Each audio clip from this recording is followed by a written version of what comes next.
네, 9월 25일 토요일 위클리 이낙연으로 돌아왔습니다.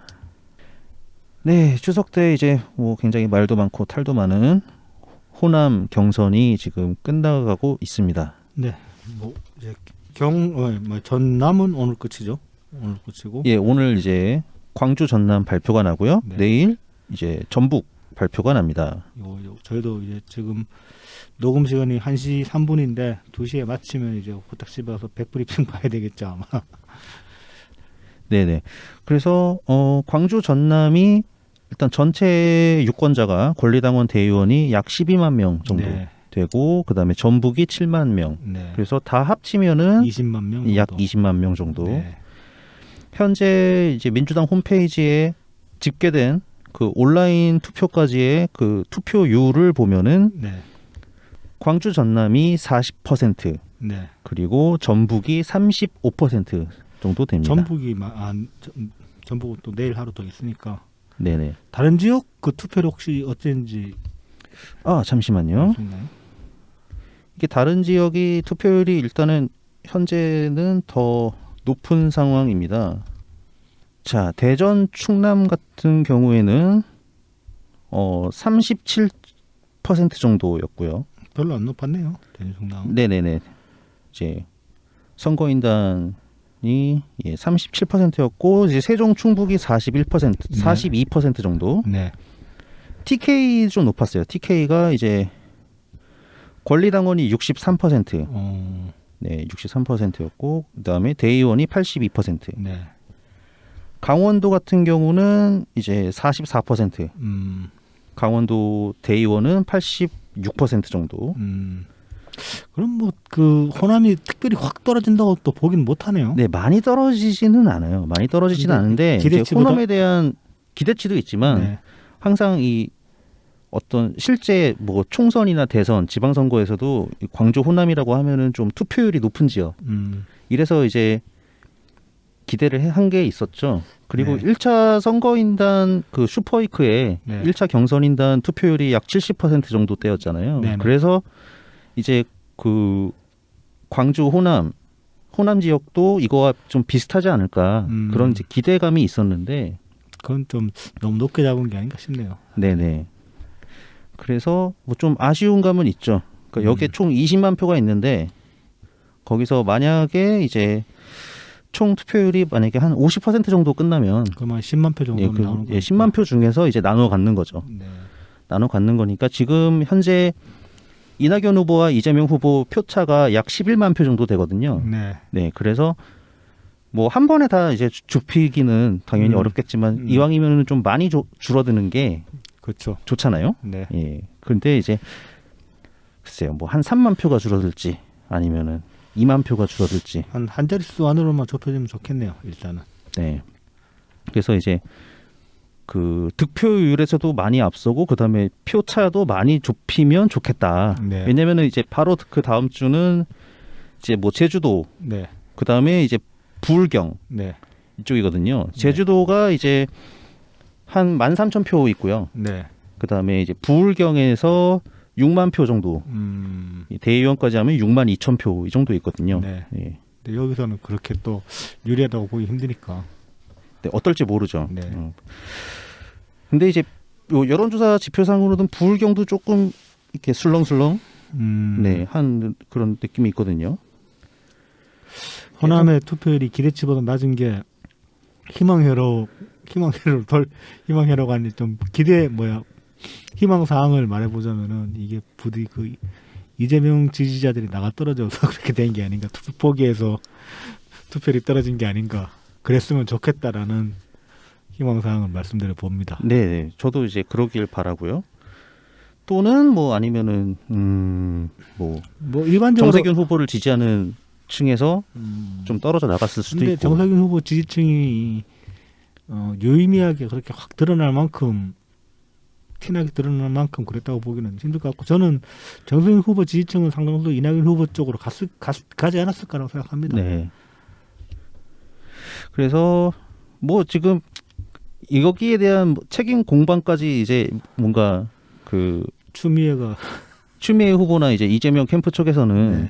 그 이낙연 후보한테 씌우고 있죠. 근데 저는 그 씌우는 게 그대로 되기를 바랍니다. 이거 때문에 염증 느껴서 투표 안 한 사람들이 다 이재명 지지자라면은 씌우는 게 맞는 말일 수도 있으니까. 그러면 좋죠. 예. 자, 그래서 이제 뭐 불균까지는 그렇고 네. 이제 인천은 한 경기 인천 같이 하지 않습니까? 네네 경기 인천이 같이 할 거예요. 네. 경기 인천이 같이 하면은 거기가 이제 다 합치면 약 18만 표 정도. 그 다음에 이제 서울이 마지막에 14만 표 네. 정도 됩니다. 쉽지 않네요. 그리고 이제 파이널 슈퍼이크가 있는 거고 네네네. 우리가 뼈를 갈아서 그렇죠. 자, 그래서 그러니까 경기하고 서울까지 경기 인천 서울까지 다 합치면은 거기서 이제 한 30만 표가 나오는 거죠. 네. 상당히 덩치가 큰 거고. 음. 그다음에 2차 선거인단이 40만 명 정도. 그러니까 50만은 좀 안 됐던 걸로 기억하고요. 네네. 그다음에 3차 선거인단이 거기가 40만, 30만인가 저는 30만인가 40만 정도 될 거예요. 30만인데 대략 지금 추정치가 25만 정도가 우리가 끌어온 거 아닌가 뭐 그렇게 얘기할 것 같은데요. 네, 그래서 자, 뭐 선거인단 마감 끝났으니까요. 할 만큼 했죠. 이제 네. 할 만큼 한 거고 이제는 표 단, 거기서 이제 표 표 관- 단속만 네. 잘 하고 세는 표 없이 투표 관리를 잘해야죠. 네. 네. 진행하면은 이제 될 것 같습니다. 뭐 이제 그 지금 뭐 투표는 진행하고 있으니까 그건 결과는 이제 저희 녹음 끝나고 가보면 알 것이고 그 전에 이제 최근에 지지율 추이가 뭐 그다지 나쁘지는 않다. 네, 여론조사, 네. 여론조사 추이가 뭐 그걸 이제 한번 말씀드려보고 싶네요. 이제 전체 전국 단위 여론조사는 이제 이재명 후보랑 이낙연 후보가 이제 오차범위 내로 네. 붙은 그런 결과들도 좀 보이고요. 30%대에서 지금 거의 지금 들러붙어 있는 상황이죠. 네. 그 다음에 지역별로 보면은 뭐 호남에서 이제 앞서는 조사들이 네. 많이 나왔고 네. 뭐 아직 덜 오른 조사도 없는 건 아닙니다. 네. 네, 그것도 있고요. 그 다음에 이제 우리 아직 투표가 남아 있는 PK에서 조금 괜찮은 또 스코어를 보이고 있는 곳이 있고 제주도도 많이 흔들렸다고 해요. 네. 근데 전국 단위 조사에서 또 제주도는 표본수가 작아서 표본수가 호남보다도 훨씬 더 작기 때문에 그렇죠. 뭐 그럴 수밖에 예. 없죠. 그래서 네. 그래도 뭐 이렇게 엎치락 뒤치락 하는 게 나왔던 거는 다행인 부분입니다. 왜냐하면 그 전에는 뭐 상당히 그냥 밀려 있었으니까. 네 밀려 있었거든요. 이재명 쪽으로. 뭐 최근에 여론조사에서 제일 고무적인 부분은 서울 쪽 지지율. 아 그렇죠. 네, 그건 거의 한 10% 정도로 차이를 내버렸으니까. 네, 역전을 서울이 해버렸으니까. 먼저 흔들렸다는 것은 그게 경기 쪽으로 또 올라올 수도 있거든요. 그렇죠. 이제 그래서 참 진짜 그 2차 슈퍼이크랑 마지막 슈퍼이크가 참 피를 말리는. 네. 그리고 서울 조사에서는 이제 이것도 좀 봐야 돼요. 이제 윤석열이 얼마나 내려왔냐. 네. 뭐 그러면서 이게 윤석열이 내려온 거에서 이재명 후보나 이낙연 후보의 지지율이 변동이 생긴 것이냐 이런 것도 좀 확인을 해봐야 될 필요는 있습니다. 서울에서는 그 보궐선거 이후로 민주당 지지율 자체가 상당히 내려간 상태였었거든요. 네. 네, 그래서 전체 조사에서는 이제 그 윤석열 지지율의 추이를 같이 봐야 돼요. 이게 이제 좀 복합적으로 생각해볼 필요가 있는 게 지금 그 호남 지역 경선 과정이 가진 경선 결과가 가질 수 있는 의의가 다음 경선에 어떤 식의 추진력으로 작용할 수 있느냐 이거는 이제 여러 가지로 생각해볼 수 있는데 기존의 어떤 선거 판례 같은 경우도 이제 호남에서 뒤집어지면 그 추세를 타고 올라갔다 이거 이제 노무현 대통령 경선 때 그런 이제 사례가 있는 것이고 네, 그 외에 지금 이제 변수로 생각해 볼 수 있는 게 아무래도 대장동 건에 대한 이야기죠. 네네, 지금 경찰 조사가 들어가 있는 상황인데 이게 박범계 장관도 뭐 정치적인 면은 배제하고서라도 진실을 규명해야 된다 그렇게 말씀을 하시긴 했지만은 실제로 실무에 들어가 있는 사람들 입장에서는 정치적인 면을 생각하지 않을 수가 없단 말이죠. 이 수사 결과가 미치는 파장이라는 게 분명히 정치적으로 작용을 하는 것이고 그렇지 않습니까? 수사관들이 그런 거에서 완전히 자유롭기는 힘든데 만약에 호남 경선 결과에서 이제 상당히 좀 고무적인 상황이 된다면은 경찰 수사에서도 어떤 이재명 눈치 보기, 그러니까 대놓고 말해가지고 네네. 이재명 눈치 보기에서 좀 자유로워질 수 있는 그런 면이 생기는 거죠. 그러면은 수사가 어떤 식으로 좀 더 이제 객관성을 띈 수사를 진행하기에 이제 용이해질 것이고, 그러면 그게 이제 향후 경선 결과에 어떤 식으로 영향을 미칠 수 있는지는 뭐 가늠하기는 힘들지만 그렇죠. 이게 지난 2007 그 이명박 때 BBK 사건이 불거졌을 때를 그렇죠. 기억해 보면은 네.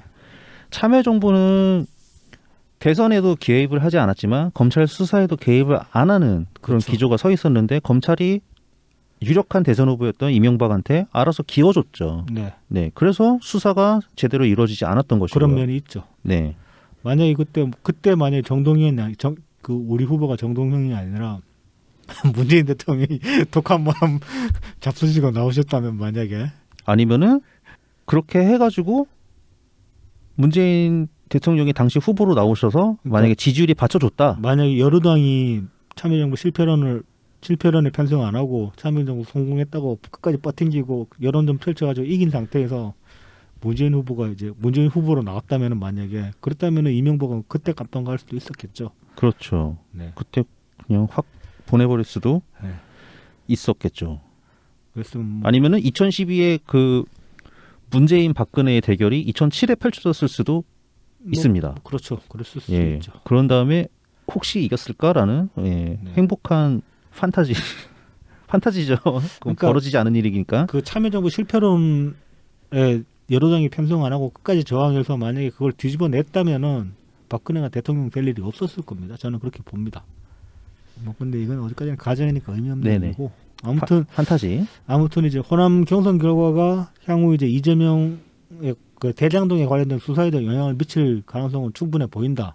그리고 네. 그 대장동 수사 결과가 다시 이제 이재명에게 피드백 돼가지고 경선 결과로 반영될 수 있다. 네. 뭐 그렇게 정리할 수 있겠습니다. 당연히 지금 현 청와대나 아니면 현 정부 내각에서는 계속 객관적인 위치를 유지를 하려는 것을 얼마 전에 이 법사위에 출석한 박범계 법무부 장관, 박범계 법무부 장관의 얘기를 통해서도 그러니까 딱 그 선에서만 이야기를 하고, 지금 그 청와대 청원 올라온 것 같은 경우도 선거 관련된 거라고 청원을 막아놨잖아요. 청와대 네. 측에서. 대통령께서는 최대한 객관성을 보이시려고 하는 거죠. 근데 그게 쉬운 일이 아니거든요, 사실. 뭐 함부로 말씀드리기는 못하지만 문재인 대통령이 이재명을 용인할 거라는 생각은 안 들거든요. 만약에 지금 만약에 문재인 대통령이 아니라 문재인 후보로 만약에 경선에 참가하셨더라도 어떤 이재명에 대한 반대적인 입장을 지금 이낙연 후보가 가지는 것처럼 그렇게 가지고 싸우셨을 거라고 저는 믿거든요. 예, 그리고 그러니까 평범한 이재명일 때는 그냥 이름만 이재명일 네. 때는 그냥 당연히 뭐 원리 원칙에 맞서서 하는 거고, 마찬가지로 불법의 이재명의 경우에는 철저한 진실 규명과 거기에 따른 책임. 그렇죠. 네. 네. 그게 법치니까요. 네.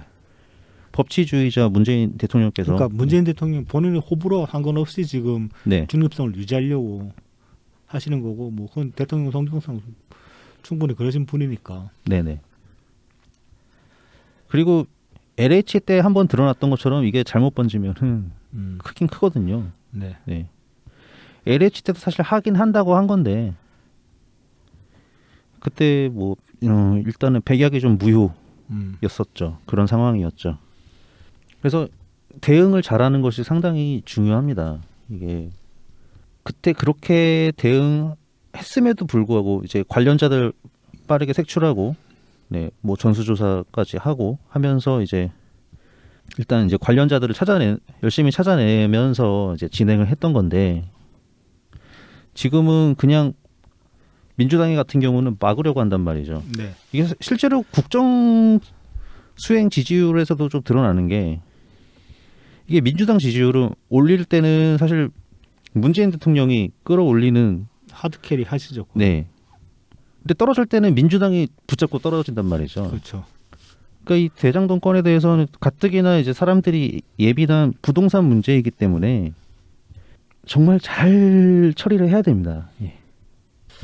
그러니까 무턱대고 막으면은 괜찮다고 하면은 그거를 사람들이 고지고대로 믿어줄 사람도 없고. 지금 이미 그렇게 됐죠. 네. 뭐 지금 근데 왜 또 대장동이 다시 나오냐면 아니면 뭐 2007년처럼 막 사람들이 그래도 괜찮다. 이명박이면 뭐 경제 살릴 거다. 이런 사람들도 아니거든요. 그때로부터 지금 벌써 몇 년이 흘렀으니까. 그렇죠. 이명박은 중도층의 지지를 받았죠. 중도층의 욕망을 제대로 떠안은 사람인데 중도층은 기본소득 안 바랍니다. 그렇죠. 그러니 이재명이 중도층을 떠안을 수 있는 방법은 사실상 없죠. 자, 그래서 이재명 후보가 지난주에 아니 이번 주죠. 네. 이 연휴 중에 황당한 얘기를 했었어요. 네. 후보들이 공동으로 이 대응하자 이런 얘기를 했었죠. 그러니까 이게 지금 당을 방패막이로 삼겠다는 거 아닙니까? 네, 그렇죠. 애당심은 눈꽃만큼 높고 어떻게든 뭐 모든 걸 이용하려고만 해요. 이재명은 항상. 이재명이 사랑하는 건 자기 자신밖에 없어요. 자기 부인도 아닌 것 같고 자기 부인 사랑하면 뭐 그랬을 리도 없으니까. 네. 자식은 사랑하나 그건 모르겠습니다. 그건 모르겠지만 아무튼 지금까지 드러난 바로는 이재명이 사랑하는 건 자기 자신밖에 없는 것 같고 그런 사람한테 나라를 맡길 수는 없죠.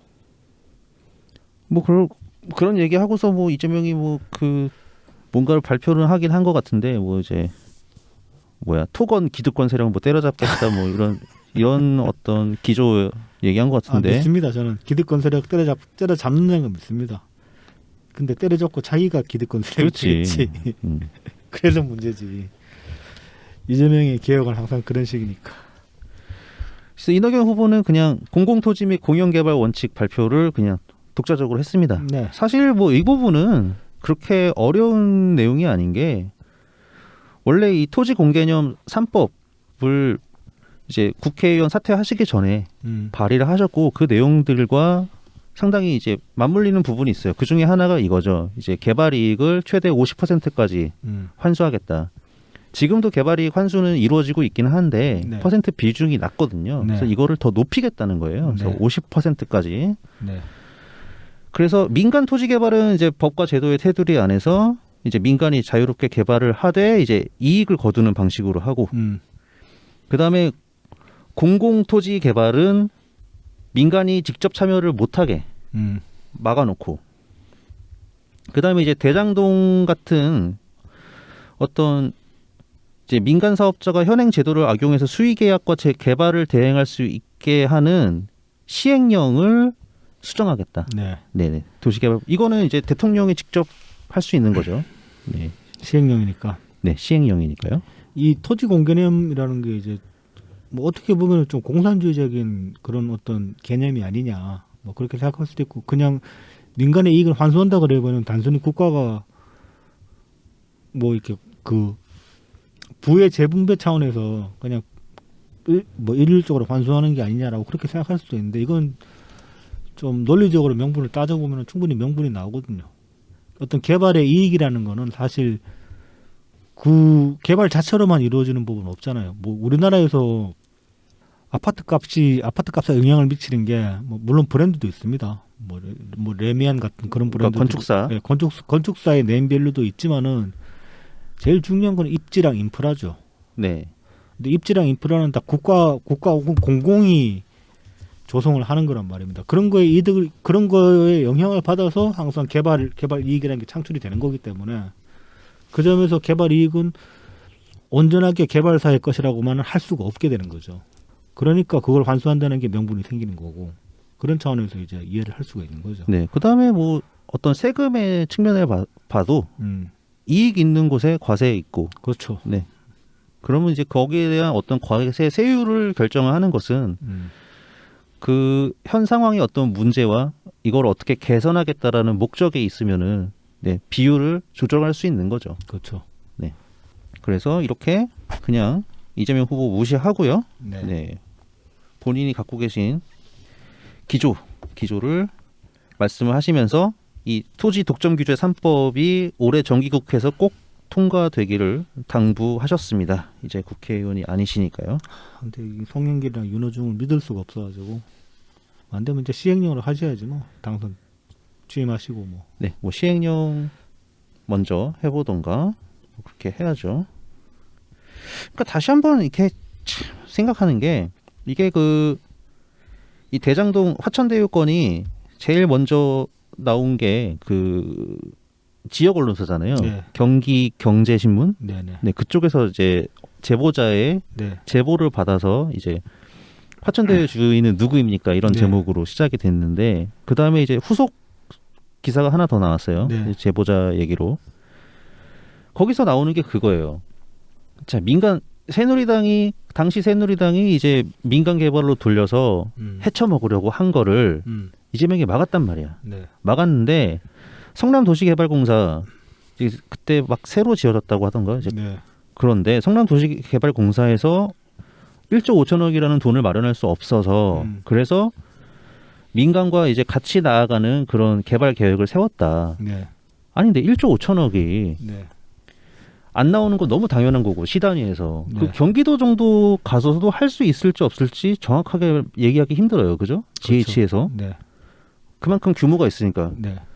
그럼 규모가 안 된 건 너무 당연하고 네. 그 다음에 뭐 지방채 발행이 제한적인 거는 그것도 너무 당연한 상수죠. 네. 그러면은 LH로 다시 원상복귀 시키면 되는데 그렇죠. 그게 응. 그게 제일 그거를 확실하죠. 왜 또 성남도시개발공사에서 굳이 하겠다고? 응? 여기서부터가 이재명의 설명이 뭔가 앞뒤가 설득력이 맞죠. 떨어지는 거예요. 굉장히. 그렇죠. 앞뒤가 맞게 예. 되는 거죠. 이거 쟤네들이 먹으려는 거 내가 먹었다 이렇게 얘기할 수 있거든요. 그걸 이제 김영민식으로 표현을 하면은 이재명은 권력을 쓸 줄 안다라는 말이 되는 거죠. 맞네. 예. 그래서 우리 편 등치 키워서 싸우겠다. 쟤네들이랑 네. 똑같은 편법 사용하면서. 그러니까 이게 참 뭐 일부 했던 얘기 또 하게 되는데 뭐 깡패를 잡으려고 내가 깡패가 된다는 게 말이 되냐고요. 그러니까 말입니다. 깡패를 잡으려면 내가 경찰이 돼야지. 그렇죠. 그렇죠. 경찰이 돼야죠. 네. 경찰이 되고 국민의 세금을 합당하게 사용해야 되고. 그렇죠. 아, 돼지 진짜. 이낙연 후보 이야기해야 됩니다. 우리 중심을 잡아야 돼. 안 돼. 이래. 이 호남 지지율 이야기하다가 지금 여기까지 세워 버렸잖아. 이상하게. 네, 대장동 얘기하면서 네. 어쨌든 예. 그래서 이낙연 후보께서 공공토지 및 공영개발 원칙을 발표하셨습니다. 네. 네, 이 중요한 거죠. 그리고 이게 갑툭튀한 게 아니라 원래 토지 독점 규제법 3법 네, 이것을 발표를 하셨기 때문에 이렇게 자연스럽게 그냥 다시 한번 나올 수 있었던 거예요. 그러니까 그 공약들이 짜임새가 있다니까 앞뒤가 맞고. 네. 그냥 그러니까 상황이 벌쳐지면 바로 우리가 이런 거 했었다 이렇게 얘기할 수 있는 거잖아요. 그렇죠. 이게 이제 막대한 어떤 부동산으로부터 거둬들인 이익을 어떻게 할 것인가. 그러니까 대장동은 그렇게 하지 못했다. 이거는 팩트 아닙니까? 그렇죠. 예. 우리가 잘 모르는 소수가 이득을 차지했다. 이거거든요. 이걸 뭐 법이 안 돼서 못했다는 둥 뭐. 그 이재명이 지금 하는 변명들은 최대한 수용해주면은 최대한 수용했을 때 이재명한테 요구할 게 한 가지가 생기죠. 당신 시장 때 일 똑바로 못했다는 거 인정하라고. 그렇죠. 네. 그게 이제 토론에서 박용진이 얘기한 거예요. 결과적으로 네. 실패한 거 아니냐 정책이. 응? 다른 곳에서 근데 그건 또 아니래. 그러니까 끝까지 자기 잘못을 한 번도 인정한 적이 없죠. 이제. 아니 국민의 게이트라고 명명을 하고서 국민의힘 게이트라고 명명을 하려면은 자기가 그 시장 때 일을 제대로 못했다는 걸 인정을 해야 되는 거죠. 그렇죠. 결제 도장 제대로 못 찍은 거 아닙니까? 그렇죠. 최종 결제자는 자기인데 어찌됐건 간에. 그러니까요. 저 이재명 사인 딱 있고 성남시장 사인 어처구니가 없습니다. 자꾸 이재명은 넘어가면 안 되는데 우리 이낙연 후보 이야기 해야 되는데 네. 이러면 안 됩니다. 네, 그래서 뭐 그렇게 됐고요. 이제 지금 이제 호남 경선이 끝나가면서 잠깐만 바로 일로 가면 안 되지. 그래서 뭐 잠깐 대장동 얘기 나왔으니까 토론회 때 중심을 잡아서 추미애 얘기를 해보죠. 추미애 이야기를 해봅시다. 네. 예. 추미애가 지금까지 토론에서 계속 이건 공격이 아니라 저는 뭐 추미애가 이낙연 후보를 공격했다고 생각하지 않습니다. 이건 공격이 아니라 떼쓰기였습니다. 떼쓰기 지금까지 계속 뭐 떼쓰기가 어디까지 가느냐를 보여줬죠. 그렇죠. 그 떼쓰기는 누군가가 나에게 때를 쓰면은 그건 사실 한 8살 미만 정도까지 8살은 너무했고 한 13살 미만 정도까지나 좀 들어줄 만하지. 이 나이 먹을 대로 먹은 사람이 떼쓰는 건 정말 끔찍하거든요. 그게 이 신체적인 나이도 그렇지만 네. 이 정치 구력이라고 해야 될까요? 정치인으로서의 나이도 상당하지 않습니까? 정치 경력. 네. 이 추미애가 이번 토론에서도 이제 떼쓰기를 많이 했는데 뭐 일단 대장동 건은 좀 이따 얘기를 하고 먼저 이제 그 도입부로 얘기를 해보자면은 이건 무슨 오거돈 시장 당선에 대해서 이낙연 후보한테 책임을 물었단 말입니다. 추미애가 이건 떼쓰기도 넘어가지고 거의 이건 진짜 돌았다고밖에 얘기를 못 하겠어요. 아 정말 돌았다고 할 수 있죠. 이거. 네. 아니 당시 일단 제일 1차 책임은 공천관리위원회 그 위원장 아닙니까? 그렇죠. 그게 정성원의 네. 공천관리위원장이. 그리고 그 시절에 당 대표는 추미애였죠. 예. 최종적으로 그 후보들 도장은 당 대표의 직인이 찍히잖아요. 네. 당 대표 추미애. 저 오거돈이랑 같이 이렇게 손잡고 이렇게 유세하던 사진까지 돌아요 지금 부산 내려가서. 그렇죠. 당 대표니까. 네. 그 당시에 이낙연 후보를 뭘 했냐? 국무총리였죠. 국무총리죠. 선거에 관여할 일이 뭐 있습니까? 중립 지키고 지금 뭐 국정에 매진하고 있는 양반인데 그 즈음에 또 뭐 대지열병 같은 것 때문에 한창 바쁘셨을걸요? 그렇죠. 그때 끼어들었으면 난리가 났고 총리직에서 물러났어야 할 사안이죠. 아니 그거를 어떻게 이낙연 후보한테 책임을 얘기를 합니까? 근데 이제 그러니까 돌았다고 하는 거지. 이 토론에서 추미애가 뭐라 그랬냐면은 이 워딩을 한번 읽어드릴게요. 네. 부산에서는 이낙연 후보가 오거돈 시장을 상임선대위원장으로 압도적 당선시켰는데 오 시장이 실수했고 부끄러운 일 아닙니까? 이낙연 후보가 부산 시민들에게 사과하세요. 상임선대위원장은 총선 때 하셨죠. 그러니까. 지선 때 지선 때 국무총리가 무슨 상임선대위원장을 어떻게 해? 이거 지금 두 가지 가능성을 얘기해 볼 수 있는데 추미애가 지금 총선이랑 지선을 헷갈린 걸 수도 있고 다른 하나는 이게 정말 악의적인 거고 저는 사실 이 후자 쪽이라고 생각하는데 토론에서 이렇게 질러버리면은 지지자들은 믿을 거라고 생각하는 거죠. 앞뒤 안 따져보고. 그러니까 이재명식의 사람을 개돼지로 보는. 네, 사람을 얕잡아보는 그런 말이 되는 거죠. 근데 정치인의 어떤 이걸 이제 뭐 좋게 말하면 선거 기법이고 나쁘게 말하면 족 같은 짓이고 대대로 내려져온 족 같은 짓인 거고. 그러니까 악의적으로 뭐 같은 짓을 하느냐 아니면은 판단력에 큰 이상이 생겼냐. 저는 후자라고 봅니다. 예. 추미애가 정말 정신 나갔을 리는 없잖아.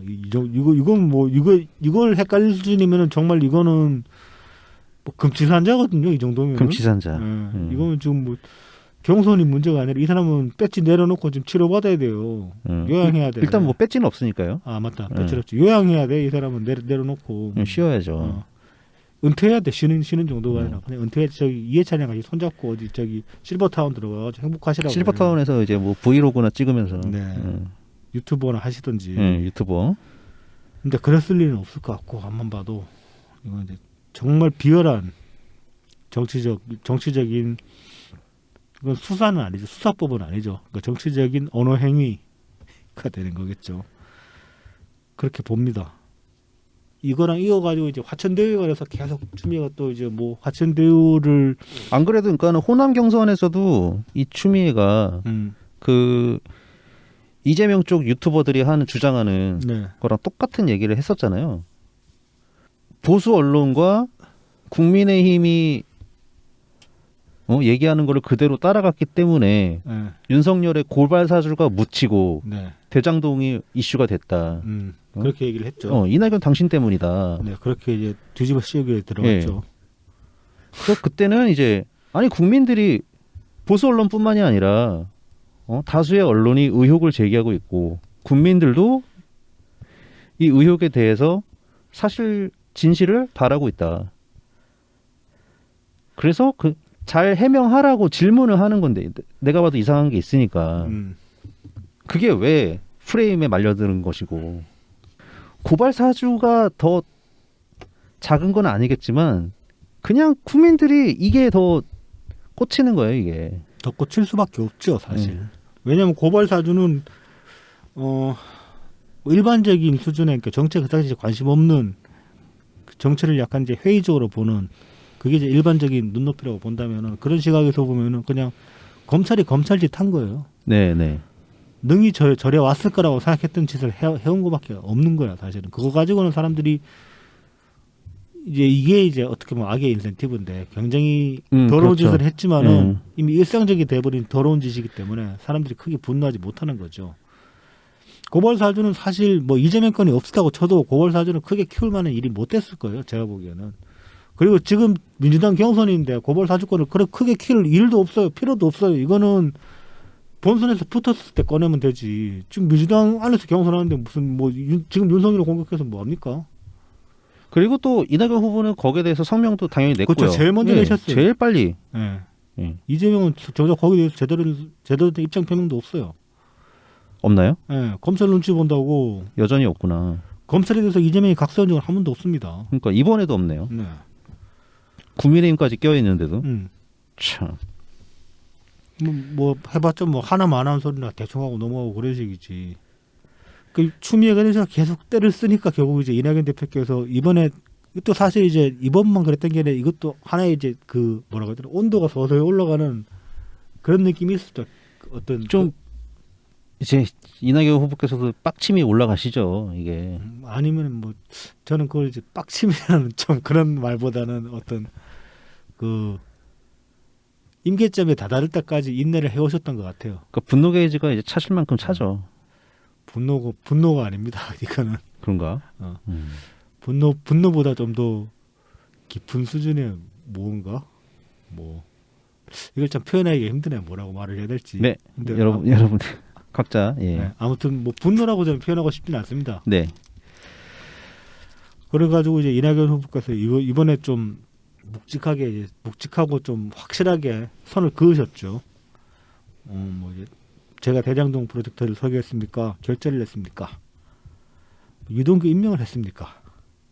그리고 국민의힘 게이트라고 추미애 후보께서 물으신다면 국민의힘을 공격하세요. 왜 저를 공격하십니까? 그건 잘못된 문화고 그건 옳지가 않습니다. 이렇게 말씀을 하셨죠. 이게 맞는 말씀이죠. 뭐 너무 깔끔하죠. 네. 프로젝트 설계 유동규 아니면은 이재명이 했고. 이재명이 했어요. 자기 이재명의 말에 따르면 본인은 예. 이재명의 말에 따르면 이재명이 했고. 뭐 나중에 이거 또 이제 문제 커지면은 이거는 지금 주어 없다라고 못 둘러대거든요. 그렇죠. 그러니까 실제로 설계는 제가 했습니다라고 이재명이 말을 해버렸기 때문에. 그렇지, 그렇죠. 이거는 주어가 갖춰졌는데요. 예. 결제한 사람 당연히 아니다. 제가 했습니다라고 말했지 목적어가 없구나 이 경우에. 제가 설계를 했습니다라고 했지 제가 뭘 설계했습니다라고 말을 안 했기 때문에. 이거 나경원 불러야 되나? 이미 이쪽 진영에 나경원 능가하는 사람들이 몇 있어가지고 뭐 저기 뭐 언어의 마술사 고민정 씨도 있고 고민정 의원도 있고 저기 누구야 또 이재정 의원도 있고 이제 잘하실 분들 많습니다. 걱정 안 하셔도 됩니다. 나경원 필요 없어. 자원이 넘치네요. 인적 자원이 넘치고 있습니다. 아무튼 추미애 후보의 이제 어떤 떼쓰기가 참 한기까지 이르니까 여기에 대해서 이제 좀 트위터에서 다양한 시각들이 있던데 이제 어느 분이신지 기억이 안 나는데 그런 시각이 있더라고요. 이게 이런 떼쓰기가 한동안은 그 이낙연 후보한테 마이너스로 작용을 한다. 휘말리는 듯한 인상을 주고 그 다음에 일정 부분 저런 떼쓰기가 사실로 받아들여지는 그런 인상을 줄 수가 있다. 마이너스로 작용을 하는데 이것도 이제 임계점까지 차오르면은 상황이 반전된다. 그리고 지금 추미애 떼쓰기가 그런 반전된 상황까지 간 게 아닌가 그렇게 본다라는 말씀이 있더라고요. 네네. 뭐 충분히 뭐 그럴 수도 있겠다는 생각이 들었습니다. 저도 그 뉴스를 봤을 때. 사실 뭐 사람들이 선거판에서 뭐 냉철하고 이성적으로만 판단하냐면 꼭 그런 건 아니거든요. 근데 그렇다고 해서 그럼 뭐 그 판단이 꼭 틀리냐면 또 그것도 아니에요. 왜냐하면은 어떤 뭐 이성적이지 않은 판단이라고 여겨지는 것들도 상당수는 근거가 없는 건 아니거든요. 그 근거란 게 대부분 이제 경험적인 것들이 많지만은 경험적이거나 혹은 이제 전수되어 온 것들이 많지만은 전수되고 전승돼서 내려온 어떤 그런 판단 근거라는 것들도 켜켜이 쌓인 경험에 의한 것들이기 때문에 그걸 단순히 뭐 그냥 비이성적이다라고만 그렇게 말하기는 힘들어요. 힘든 면이 있는데 뭐 그럼에도 불구하고 선거판에서 사람들이 이렇게 일일이 다 따지고 제대로 짚어보았냐면 꼭 그렇지는 않다라고 얘기를 할 수 있죠. 그래서 이제 일정 부분 그런 막 질러대는 언어들에 휘둘리는 경향이 있는 거고. 그런데 그 어떤 사람이 자기 주장을 펼칠 때 일관된 내용을 말하는 게 중요하지 일관된 태도를 보이는 게 중요하지는 않거든요. 무슨 말인고 하면은 상대방에게 말을 던져서 전달을 할 때 한 가지 어조로만 계속 이야기를 하면 듣는 사람 질려버립니다. 그렇잖아요. 그래서 항상 완급 조절이 필요하잖아요. 근데 추미애는 지금 토론 처음 시작부터 지금까지 일관적인 자세로만 계속 말을 던져왔어요. 듣는 사람이 질려버리게. 그러니까 시청자들이 질려버리게 말을 던져왔다고요. 그게 바로 떼쓰기인 거죠. 처음부터 계속 떼쓰기만 해온 거예요, 지금까지. 그러니 듣는 사람도 쟤는 뭐 떼쓰려고 나왔냐 그렇게 돼버리는 거죠. 어느 순간부터는. 그리고 그 임계점이 지금이 아닌가라고 이제 그 트위터 쓰신 분은 판단을 하신 건데 뭐 그렇게 판단하실 수도 있겠다라는 생각이 듭니다. 네, 임계점은 제 생각에도 왔을 것 같아요. 뭐 그리고 다른 것보다 지금 대장동권이 터져가지고 이만큼 계속 드러나고 있는 매일매일 같이 새로운 것들이 드러나고 있는 상황이니까 추미애의 말이 호소력이 없죠. 저게 무슨 이낙연 대표가 질러가지고 저렇게 커진 거냐고. 뭐 사람들은 그리고 어떤 사건이 터지면은 누가 처음에 시작했냐 별로 중요하게 생각 안 합니다. 사건 자체만 보지. 그렇죠. 뭐 기억하려고 애쓰는 사람들이나 기억하지. 그 박근혜 탄핵이 이대생들 시위로부터 시작됐다는 거 많은 사람들이 기억하고 있지는 않잖아요. 그걸 이제 굳이 기억하려고 애쓰는 사람들이나 기억을 하고 있지. 지나간 사람들한테 박근혜 탄핵 어떻게 시작됐는지 기억나나 그러면은 대부분 모른다 그럴걸요. 뭐 기억 안 난다 그럴걸요. 지금 와서는. 뭐 최순실 때문에 했다고 할 수도 있고. 대부분 그렇죠. 최순실 아니면 뭐 정유라? 뭐 헛짓거리는 게 드러나서 그렇게 된 거 아니야? 그렇게 얘기하죠. 정유라까지만 가도 관심이 꽤 있는 사람이죠. 많이 갔죠. 네. 뭐 저 같은 사람들이나 뭐 이대생들이 나라 구했다 그러고 그 당시에 떠들고 다녔으니까. 아무튼 추미애의 이 떼쓰기는 이제 슬슬 역효과가 날 때가 되지 않았나 싶습니다. 그리고 이제 그게 어떤 지지율 반등에 한 가지 요소로서 작용하고 있지 않냐 뭐 그런 생각도 들고.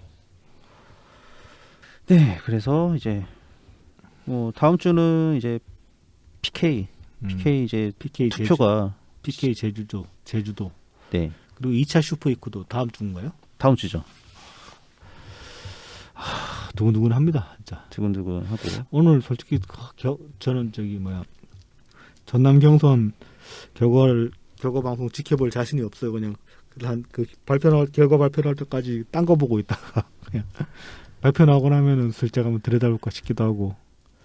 왜냐하면 제가 좀 징크스가 있는데 대체로 운동 경기 같은 거 제가 보면 맨날 지더라고요.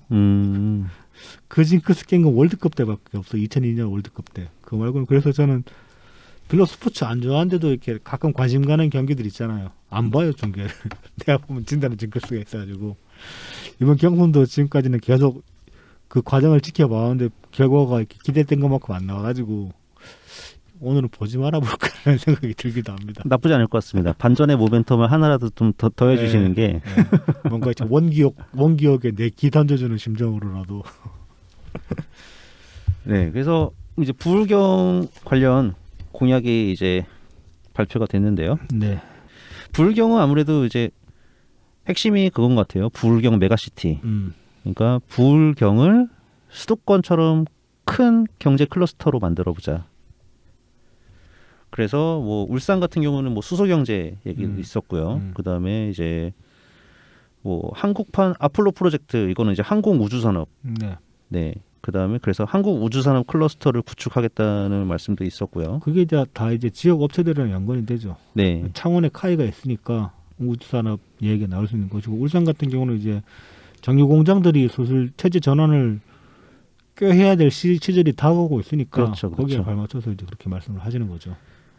그래서 이제 뭐 그 항공 우주 산업 클러스터면은 거기에 따른 어떤 부품, 그다음에 이제 기계 산업, 네. 네, 이런 게 같이 필요할 테니까요. 네. 네.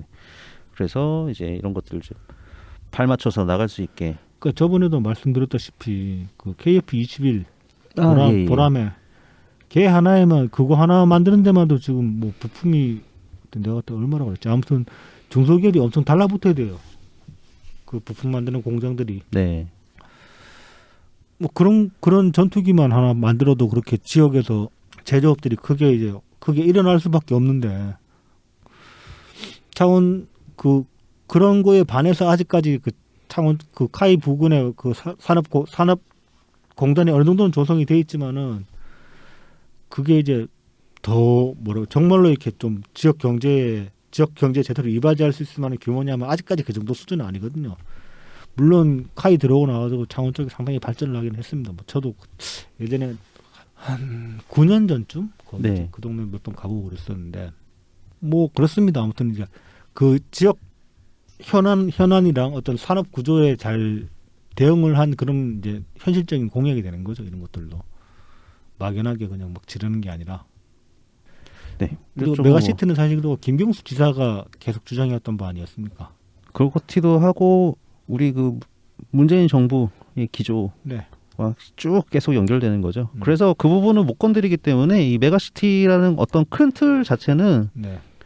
민주당 후보 전원이 다 같은 맥락으로 이제 얘기를 하고 있습니다. 그 이제 그 불경으로 클러스터 묶어가지고 그렇게 산업 기반을 구축하는 게 어떤 좀 의의가 있는 게 이것 좀 이제 옆으로 약간 새는 이야기인데 카이에서 그 KF-21 개발할 때 네. 개발이나 어떤 이제 실제 그 조립 라인의 인원들을 상당수 충당해야 되는데 그 인원들을 그러니까 그 사람들은 고급 기술자들이잖아요. 그렇죠. 네. 그 사람들 어디서 데려왔냐면은 조선소에서 데려왔어요. 그러니까 그 개발 착수할 당시에 그때 조선업이 확 죽을 때였거든요. 네. 근데 배 만드는 것도 사실은 그 이렇게 선박에 따라 가지고서는 굉장히 고급 기술이 들어가요. 용접 같은 거 하는 것도. 근데 그런 인력들이 이제 마침 조선 불황이 와가지고 노는 고급 인력들이 있었단 말이에요. 그걸 카이에서 많이 흡수를 했어요. 그 사람들. 그분들을 흡수해가지고 그분들이 지금은 이제 전투기 만드는 데 참여를 하고 있는데 전투기랑 배랑 그 기술적인 면에서 비슷한 면이 되게 많습니다. 특히 이제 항법 장치 같은 거 그런 것들은 배 기술에서 많이 전수되는 것들이 있거든요. 네. 그래서 이제 무에서 유를 창조해야 되는 입장에서 선박 내비게이션에 이미 그 능통한 기술자들이 카이로 넘어오니까 기술 개발하는데 시너지가 되게 크게 일었다는 그런 얘기를 들었어요, 제가. 그런 면에서 보면은 원래 배 만드는 공장이 불경 쪽에 몰려 있는데 거기다가 이제 항공산업을 육성하겠다는 거는 인력 수급 면에서도 상당히 이제 의의가 되는 거죠. 그리고 산업 자체가 자연스럽게 전환되는 그런 측면도 있겠네요. 조선에서. 뭐 전환까지는 아니고 왜냐하면 조선은 계속 앞으로도 한동안 주력 산업으로 계속 있을 테니까. 다만 이제 인재풀이 그 안에서 돌고 돌면서 더 크게 형성이 될 수도 있는 것이고, 그다음에 교류하면서 서로 간의 상호간의 시너지를 줄 수도 있는 것이고, 뭐 군사적인 예를 들어도 지금 뭐 KF-21의 핵심 기술 중에 하나가 그 레이더지 않습니까? A사 레이더. 네. A사 레이더가 전투기만 쓰고 끝나는 게 아니에요. 지금 당장에 그 지금 국산 전함에 A사 레이더가 들어갑니다. 네. 그 이제 저기 이지스함 같은 데다가 그런 식으로 특히 항법 장치 면에서 많이 교류가 되기 때문에 배랑 그다음에 뭐 그 제조업적인 면에서 조립 공정 면에서도 배에 쓰이는 기술들이 전투기에 항공기에 많이 들어가고 그러니까 원래 카이 공장이 창원에 있기도 했지만은 거기다가 어떤 항공 우주 이제 클러스터를 육성하겠다는 거는 입지 조건적인 면에서도 상당히 이제 말이 되는 소리다라고 얘기를 할 수 있는 거죠. 원래 그쪽에 이제 인력들이 풍부했으니까 다음에 이제 배 만드는 것보다는 대체로 비행기 만드는 게 더 고급 기술이니까 그렇게 얘기할 수 있죠. 배 만드는 데서 한 10년 동안 용접 기술 열심히 연마해가지고 비행기 만드는 데도 넘어갈 수도 있고 정말 육성을 하게 된다면 네. 크게 이제 부흥을 하게 된다면은 그런 식으로 갈 수도 있는 거죠. 그렇군요. 네. 좋은 정보 감사합니다. 자, 그래서 네, 메가시티 그래서 산업적인 얘기까지 해서 PK 얘기를 잠깐 했습니다. 네. PK에서 확 뒤집어가지고 전제 수고 후회했으면 좋겠어. 그래서 그럼 굉장히 모양새가 좋죠. 네. 예. 호남에서 뒤집고 PK에서 한 번 더 뒤집으면 어떤 호남 후보로 동서가 이제 서로 상응하는 해주는 이런 모습은 민주당이 전국 정당이 된 지금 현 시점에서 굉장히 의미 있는 그런 일인 것 같습니다. 네, 그래서 이제 앞으로 한 4시간 정도 뒤에 호남 경선 결과가 나오겠죠. 예, 뭐 저희 방송 올라가기 전에 이미 이제 결과는 나온 다음에 네. 이제 그 결과를 확인하신 다음에 저희 방송을 듣게 되실 텐데요. 네. 그러면 지금 마지막으로 막 희망회로 연락이 돌려놓고 끝낼까? 그러니까 우리가 비웃음을 사게 될지 예, 아니면 예측이 맞았다라고 그런 칭찬을 듣게 될지.